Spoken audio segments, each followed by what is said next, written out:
Radio Raheem here with Abel Sanchez, the trainer of famed GGG Golovkin. You know, Tom stood up there and he talked about you almost turning the gym over, kind of stepping away from the game before GGG came in. Talk to me about how that transition happened and how you ended up staying in the fight game. Well, I actually built the building itself back in 2001, finished it in 2001 for Emmanuel Stewart. I was going to build a gym for him when he was going up there.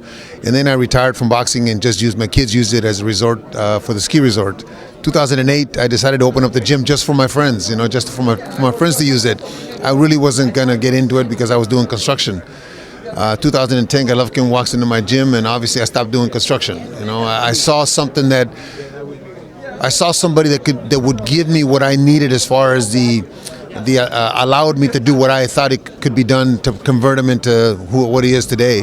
And I was willing to give up what I was doing before just to try, and he hasn't questioned anything that I've done, and the results are what he is today. But I'm fortunate that I had the gym, and he liked the city, and he liked the gym, so it worked out. With your time in this sport, you've seen a lot of heavy hitters, a lot of fast fighters, you know, guys with multiple talents. What was that it factor? What was that one thing that Golovkin had that made you say, you know what, I got to stick around for this guy?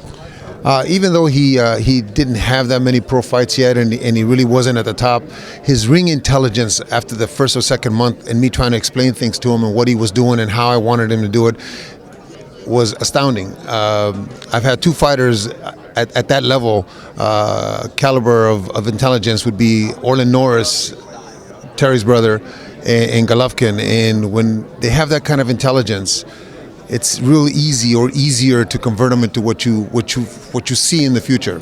Well, now that you've made that a realization, this guy is, you know, one of the most watched fighters in the sport. He's knocking everybody out, but his opponents are not challenging him really. Even Murray wasn't that tough a challenge. So how is that keeping him sharp? And when that big challenge comes, how will he be ready? Tom Loeffler and Oleg and Max Herman, his managers, have made it a point to explain to him that he has to stay busy. Those fights will come. We've only been on the market, HBO market, 2.5 years, I think, or something like that. So those fights or big fights will come. But if we're not in the gym and we're not busy and just fighting to stay sharp like Mike Tyson was before he became a world champion, then when that opportunity comes, we won't be ready. So when that opportunity comes, we hope that we're busy and that we're ready and we'll accept any challenge. Turning our attention to Willie Monroe, well, he's won the Boxino tournament, you know, but most people don't know who he is, and there's a lot of criticism again, like, hey, this guy's just another guy who's going to get in there and get knocked out. Why is this a tough matchup for Gennady Golovkin? Well, any match is a tough matchup because it takes one punch and things can be over. He makes a mistake, things can be over. Because Willie is an unknown commodity, we don't know what he's got. I mean, yeah, he won the Boxino tournament, but in a fight like this, does he rise to the occasion? Does he become somebody different? We don't know. We have to take him just as serious as we would take anybody else.